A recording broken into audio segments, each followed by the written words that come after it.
నమస్తే, welcome to Aadya media. నేను మీ స్వర్ణ. ప్రస్తుతం మనతో పాటు ఉన్నారు సినీ క్రిటిక్ విజ్ఞాన్ గారు. హలో విజ్ఞాన్ గారు. హలో అండి. ప్రస్తుతం ఇండస్ట్రీలో అఖిల్ని తొక్కేయడానికి ప్రయత్నాలు జరుగుతున్నాయి అంటూ నట్టి కుమార్ వ్యాఖ్యలు చేశారు, మనం చూసాం. మీకు అలా అనిపిస్తుందా? నట్టి కుమార్ చేసిన వ్యాఖ్యలు ఏంటంటే, యాక్చువల్గా ఇందాక కూడా నేను వాళ్ళ ఫ్యామిలీ విషయంలో మాట్లాడినప్పుడు చెప్పా. నట్టి కుమార్ ఏమన్నాడంటే, స్ట్రేట్ సినిమా ఏజెంట్ అయినప్పటికీ కూడా పొన్నియిన్ సెల్వన్కి ఎక్కువ థియేటర్స్ ఇచ్చారు అని చెప్పేసి అన్నాడు. అండ్ అది అంటే అట్లా చెబుతుంటే ఆ విషయంలో అయితే నేను పెద్దగా ఏం అంగీకరించాను. వై బికాజ్ అంటే నాకు పొన్నియిన్ సెల్వన్ ఇష్టమని కాదు, లేదు అట్లనే కాదు. ఎందుకంటే అది పెద్ద సినిమా, ఇది పెద్ద సినిమా కదా. దాంట్లో ఇప్పుడు నీకు తెలుగులో మార్కెట్ ఉన్న విక్రమ్ ఉన్నాడు, తెలుగులో మార్కెట్ ఉన్న త్రిష ఉంది, తెలుగులో మార్కెట్ ఉన్న ఐశ్వర్య రాయ్ ఉంది, తెలుగులో మార్కెట్ ఉన్న కార్తీ కూడా ఉన్నాడు. జయం రవి మనకు కొంచెం కొత్త కావచ్చేమో, కానీ మిగతా అసలు తెలుగులో ఫుల్గా మార్కెట్ ఉన్న మణిరత్నం సినిమా కదా అది. సో ఆ రకంగా చూస్తే మాత్రం మనం ఒప్పుకొని తీరాల్సింది. అది స్ట్రైట్ తమిళ్ సినిమా డబ్ అయినా లేక తెలుగు అండ్ తమిళ్ అయినా. మాటలు రాసింది తనికెళ్ళ బన్నీ, పాటలు రాసింది మన అనంత శ్రీరామ్. మన వాళ్ళు కూడా మంచి వాళ్ళే పనిచేశారు, ఏదో డబ్బింగ్ సినిమా తెచ్చేసి పిచ్చి పిచ్చిగా వేయాల. సో ఆ రకంగా అనుకుంటే వాళ్ళకి మినిమం థియేటర్స్ ఇవ్వచ్చు. అంటే అట్లంటే పెద్ద కాంపిటీషన్ ఏం లేదు. దసరా మొన్న సంక్రాంతికి పడ్డట్టు తర్జన భర్జన పడ్డానికి ఇప్పుడు మన సంక్రాంతికి అన్ని 200-300 కోట్ల సినిమాలు 5 పడ్డాయి, 4 ఒక చిన్న సినిమా. దట్ అదంతా ఫెస్టివల్ మూడ్ కాబట్టి అందరూ సెలవులు ఇంట్లోనే ఉంటారు, అదొక ఆప్షన్. ఎంత ఫెస్టివల్ మూడ్ అయినా అసలు మరి ఆ అటాకింగ్ అనేది చాలా తప్పు. చిరంజీవి బాలకృష్ణ గారు పోటీ పడుతున్నారంటేనే ఒక ఎత్తు, దాంట్లో మళ్ళీ దిల్ రాజు పక్క రాష్ట్రం వాళ్ళని ఇద్దరిని తీసుకొచ్చి దాంట్లో కుక్కి ఏదో చేయడం చాలా తప్పు. ఆయనే నష్టపోయాడు. ఇప్పుడు ఏం చెప్తున్నాడు తెలుసా? ఇంకొకటి, అప్పుడు 200 కోట్ల వరకు నష్టం వచ్చింది, మన కల్లారా చూసాం ఆ నష్టాన్ని. కల్లారా చూస్తే నిన్న శాకుంతలం గురించి వాగుతున్నాడు. ఏమని?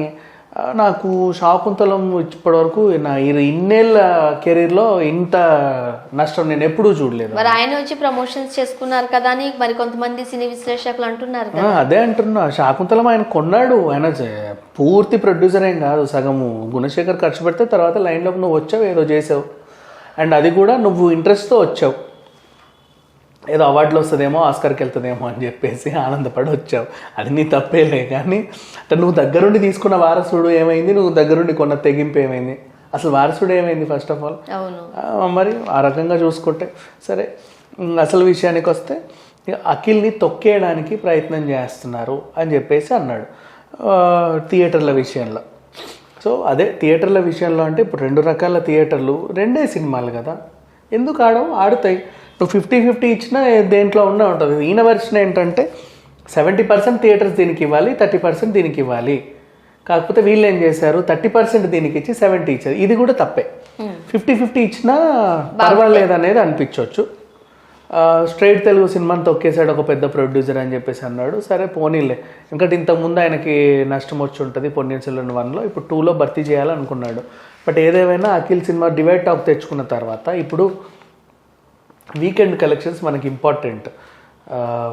ఆల్రెడీ ప్రీ బుకింగ్లు చేస్తాం కాబట్టి మనం వద్దన్నా అవునన్నా ఫ్రైడే, సాటర్డే, సండే. ఇప్పుడు ఫ్రైడే రోజు, సాటర్డే రోజు, సండే రోజు అమ్ముడు పోయిందే. సినిమా హిట్ అయినా ఫట్ అయినా దసరా 4 రోజులకే 100 కోట్లు కలెక్ట్ చేసింది. విరూపాక్ష 50 కోట్లు కలెక్ట్ చేసింది. అండ్ ఇంకా ఈ లెక్కలో చెప్పుకుంటే కొంచెం మంచి మంచి సినిమాలు ఉన్నాయి. ఈవెన్ అమిగోస్ ఫ్లాప్ అయినప్పటికీ కూడా ఫస్ట్ 3 డే కలెక్షన్లోనే తెచ్చేశారు వాళ్ళు, 40-50 కోట్లు తెచ్చేశారు.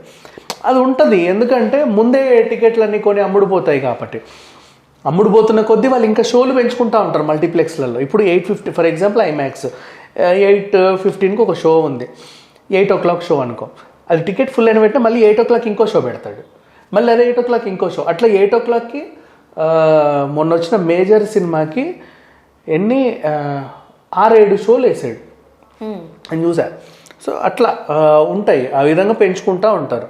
అప్పుడు ఇంకా రెవెన్యూ ఎక్కువ వస్తుంది. అంటే స్టార్టింగ్ బజ్, చూడక ముందు ఉండే బజ్ అది వేరు, బెనిఫిట్ షోలు ఇవన్నీ. అవును, ఒకసారి నువ్వు టికెట్ తీసుకున్న తర్వాత అది హిట్ అయినా ఫ్లాప్ అయినా తప్పదు, నువ్వు వెళ్ళాలి.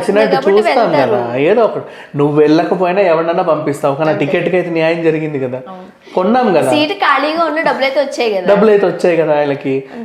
సో ఆ రకంగా మినిమం ఫస్ట్ 3 డే కలెక్షన్స్లో కీలకం. సో అట్లా ఇప్పుడు ఈయనకు ఇచ్చిన ఈ 30% ఆక్యుపెన్సీలో ఎక్కువ వీళ్ళు ఆల్రెడీ విరూపాక్ష ప్రపంచం కొనసాగుతూ ఉంటే వీళ్ళకి థియేటర్స్ మిగల్లా